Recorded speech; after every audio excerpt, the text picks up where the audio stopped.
I just want to take a quick look at weak base equilibrium problems, which are going to be really similar to the weak acid equilibrium problems, so you should definitely watch that video first because a lot of the concepts I introduced for the first time there. Weak bases, again, are going to represent an equilibrium condition because a weak electrolyte, like a weak acid or base, does not completely dissociate. Remember that a base, according to the Arrhenius theory, is something that releases OH minus hydroxide ions into solution, or according to the Bronsted-Lowry definition, it's something that accepts a proton or accepts an H+. When we think of bases with the pH scale, we're usually looking at concentration of OH minus.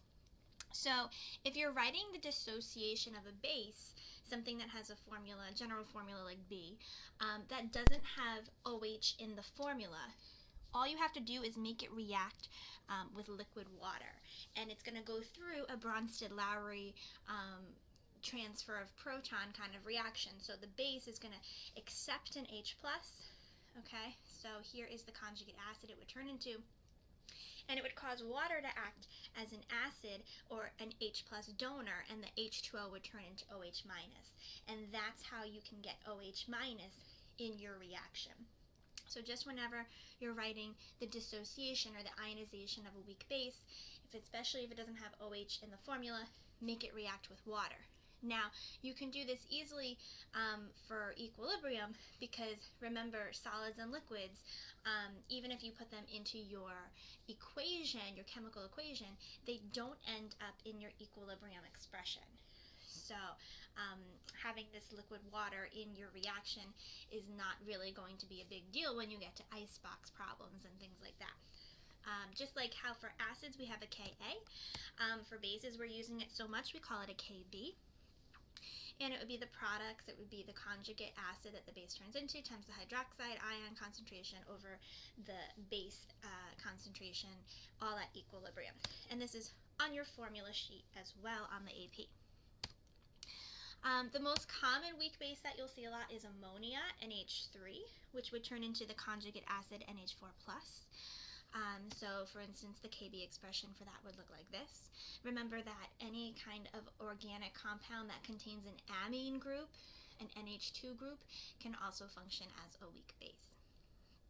Okay, so the Kb always refers to the equilibrium in which the base reacts with H2O to form the corresponding conjugate acid and OH-. Just like with the acids, however, larger Ka value is an indicator of how much it ionizes.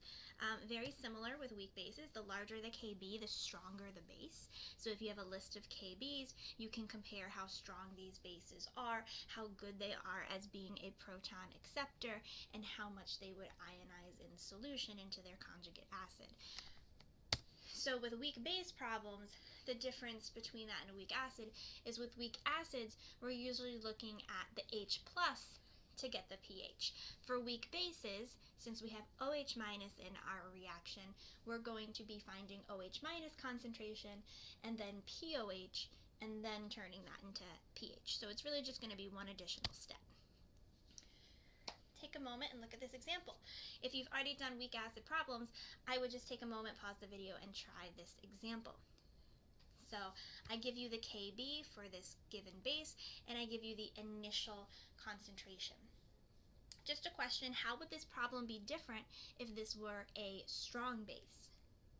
If this were a strong base, Kb probably wouldn't be given, and if it were given, it would be a number much, much bigger than 1. And if it were a strong base, then I could use the initial concentration of the base and say since 100% of it ionizes, I could get the concentration of OH- and get the pH or the POH and then the pH right away. But since it's a weak base, it is an equilibrium problem. I would always start by writing the equilibrium reaction, making it react with the H2O to turn to conjugate acid and OH-.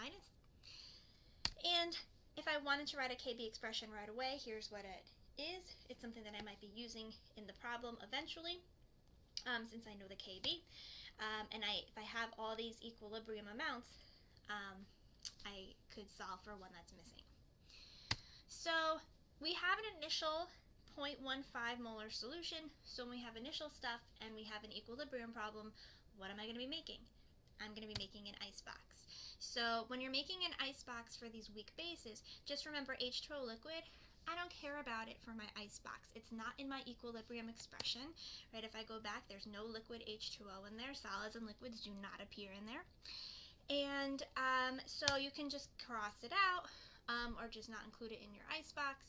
Initially, I know the base concentration. I could assume that initially I have no ions present. My change comes from my stoichiometry. And if I look back in the problem, there's nothing that's given at equilibrium. So I'm going to do this box in terms of x.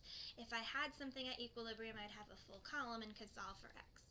Now, if I go back to the original problem, let's go back to that 5% rule that we use for acids. Can I use the 5% rule here? What were the conditions?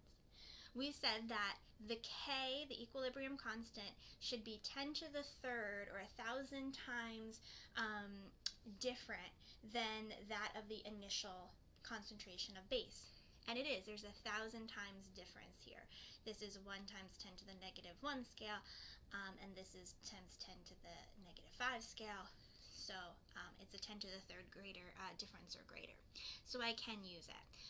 So in this box, rather than doing 0.15 minus x here, I'm going to say, hey, because very little of it ionizes, x is going to be so much smaller than 0.15 that it's really not going to make that much of a difference for my initial number, so that this is just going to be 0.15. This would be x and x, and this one plugging into KB will take away a quadratic equation or a quadratic formula, and it'll be much easier to solve. So if I plug into KB, okay, and I would get x times x, or x squared on top, 0.15 on the bottom, and my KB. And wait a minute, you can also start seeing a shortcut equation start to evolve for weak bases, just like we had a shortcut equation for an acid, where to find my OH minus concentration, which is going to be equivalent to x here, I'm going to be taking my KB times my initial base concentration, and I'm going to have to take the square root of that. And we're going to see this in a shortcut in a moment. So here's my OH minus concentration. I can solve for x, which is my OH minus, and just make sure you answer the problem. The problem asks for pH. Okay, so I can take my OH concentration, take the negative log of it, and that would be POH. And then how do I get pH? Well, pH plus POH should add up to 14. So if I take that number and subtract it from 14, I get 11.2. It also asked me for percent ionization, and this equation's not on my formula sheet, but it is something I should know for a base. Similar to that of an acid, it's how much does your base ionize, but in this case into OH minus. So it's my OH minus concentration at equilibrium over my initial base, and times 100 to turn it into 8%. So in this case, 1.6 times 10 to the negative 3 over 0.15, and I get 1%. And so that 5% rule approximation is completely valid for this problem. Okay, so as I said, you can start seeing the shaping up also of this shortcut equation. If you wanted to bypass the icebox, especially for a multiple choice, all I have to do is take the square root of KB times the initial base concentration. And I can only do this for a monohydroxy weak base, meaning a weak base that releases just one OH minus.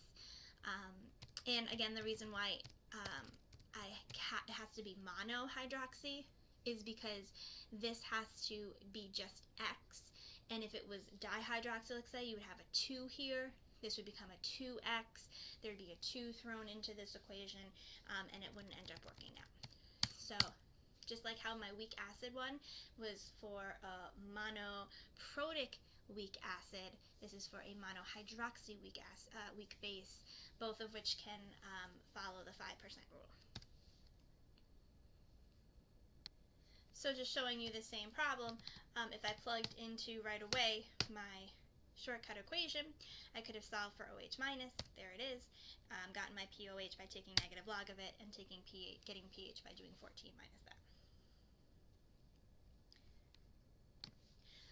One more type of weak base problem that you could see, and you could actually see this for a weak acid as well, is something like the following. A solution is made by added solid sodium hypochlorite to enough water to make 2 liters of a solution that has a pH of 10.5. So I'm giving you the pH of the solution. Calculate the number of moles of sodium hypochlorite that were added to the water. The Kb of the hypochlorite ion is 3.3 times 10 to the negative 7. So what's acting as the base here? ClO minus, right, the hypochlorite ion, that's what they give the Kb of. So I have Kb, I have pH. Do I have the initial base concentration? No, that's something I need to find, and then if I find that initial base, I can find moles of my initial salt here because I have the volume. So this is something where we could solve this one of 2 ways. So can I use that shortcut? Well, I said I could use it when Kb and the initial base concentration differed by a factor of 10 to the third or greater. Now I don't have the initial base concentration, but I do have the Kb. So I did say there was one other condition that you could look at, and I said if the Kb was 10 to the negative 5th or less, you can usually use that assumption as well. So that's where that second condition of that assumption might be helpful in a problem like this. If I give you the pH, what can I use that to find? So if I have the pH, and let's just right away write the equation for the ionization, because I say that's always a good place to start your problem. Here's my base, and make it react with water so that I can see the OH minus being produced. I could write a Kb right away if you wanted to, or you don't have to. But with this pH, I can find my H plus concentration and therefore my OH minus concentration, or with my pH I could find my POH and then my hydroxide ion concentration. So here's POH, and if I do 14 minus my pH, I get a POH of 3.5, and so my OH minus concentration is therefore 3.2 times 10 to the negative 4th. Now, like I said, you can do this one of 2 ways. You can do an icebox if you want. I need initial stuff, so there's going to be initial stuff in the icebox. Or I can use my shortcut equation, which is actually easier. If I use my shortcut equation, I have my Kb, I have my OH minus concentration. This is a monohydroxy weak base, and the Kb is really small, so I could assume that that 5% rule would work. Okay, and if I solve for the initial base, I get 0.31 molar. I could also use an icebox, and I'll show you that way as well. So if I'm using an icebox, I don't know my initial base concentration. So what do we like to give something we don't know? We give it a variable. Now in my icebox, I'm already using x, so what's a different variable we can use? Let's use y. Or you can use any letter, but I would not use x since we're already going to use it. Okay, I could assume my products here are going to be 0. Okay, my change is coming from my stoichiometry. I don't know HClO maybe offhand at equilibrium, but I do know my OH minus at equilibrium, 3.2 times 10 to the negative 4. So I can use that full column to solve for x. Okay, so this column, so that would make this also 3.2 times 10 to the negative 4. And then instead of doing y minus 3.2 times 10 to the negative 4, if I'm doing that 5% rule, I can really just make this y, I could assume that x is much, much smaller than y. And now I can plug into my Kb expression because I have Kb, I have these 2 values, and I get the same thing that I would with my shortcut equation. So you can actually use an icebox, or you can use that shortcut equation, your choice. If you are using that shortcut equation on the AP, I would put the equation you're using there that you're plugging into with the variables in it first before just plugging in. Okay, so then once I have my concentration, either way, just make sure you answer the question. They're asking for moles of sodium hypochlorite. So if my molarity is 0.31 and I have 2 liters, I'd have 0.62 moles.